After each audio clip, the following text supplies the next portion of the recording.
Did you come to the cinema, or did the cinema come to you?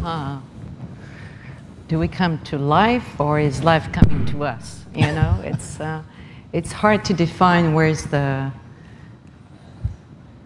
What I know is that I heard, I recognized what I was destined for. And so it's an intuition you have to recognize in you. And I was lucky enough to recognize it quite early on. So I remember my mother said to me, when I was 14 years old, we were having breakfast, and she said, "What do you want to do later?" And I said, "I don't know, actress." And I don't think I was aware, you know, that I really wanted to be an actor, but probably somewhere I knew. So my luck is that she loved arts and she loved theater. So she took me to shows, and we did theater together. And the joy I was living on stage, rehearsing, was so big that it's the joy that took me, really. And also, as a spectator, when I saw some shows, and particularly Peter Brook's play, what I receive as an audience, I thought, that's what I want to give. That's my participation to life, into the world. So when I moved to Paris, I was 15, but then I continued doing theater. At the age of 17, I directed a play and played in it as well. And I thought, after the show, this is what I want to do. I was so certain that nothing could stop me, and my mother was, you know, frightened, because she knew it's not an easy journey to be an actor, because you have to create your own path. Your belief system has to be so strong that you make the path happening. But I don't think anybody could stop me. And the leap from theater to cinema, maybe just talk about how you were found, actually. You worked with one of the greatest directors in the history of cinema with your first film. And so many young actors, of course, you start with people of your own age. You're not discovered by one of the masters. How did Godard find you? How did that story happen?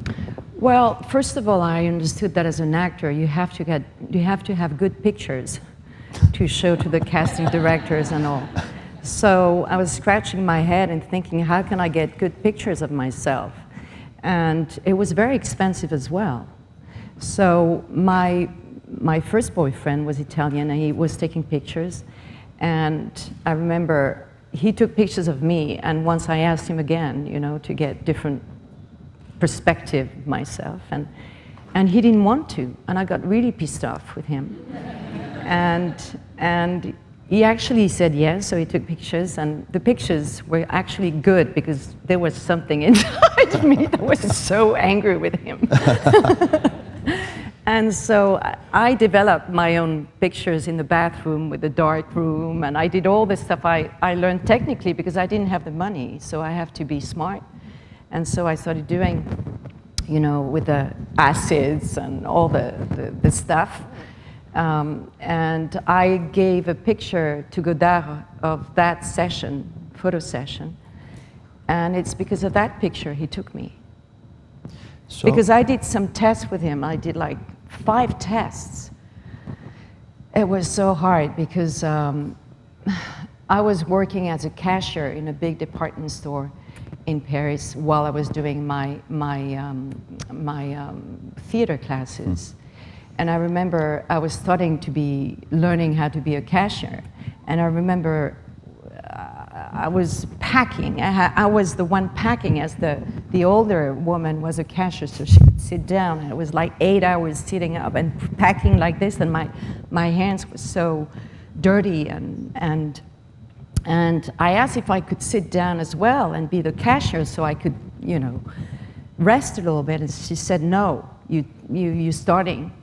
And I started crying, and I you know, tried to take my tears away, and I got an allergy out of it, and my eye was like this, and I had a casting with Godard like 3 days after.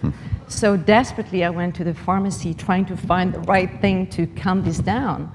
And on the 5th test, my eye was like this, and I felt he's not going to take me because I look horrible. And he asked me for the test, he asked me to read a poetry, to comb my hair and be naked and turn around a chair. It was so fucking difficult. And to do more than one thing at the same time. Oh God, it was horrible. And then at the end, when he took me back to the door, and I thought it was like, no way I was going to get it. And I forgot a pin in my hair that was like down on the floor. I picked it up. I said, I'm sorry, I lost it. I looked, and I think probably when he saw me, looking for my pin, he probably liked me.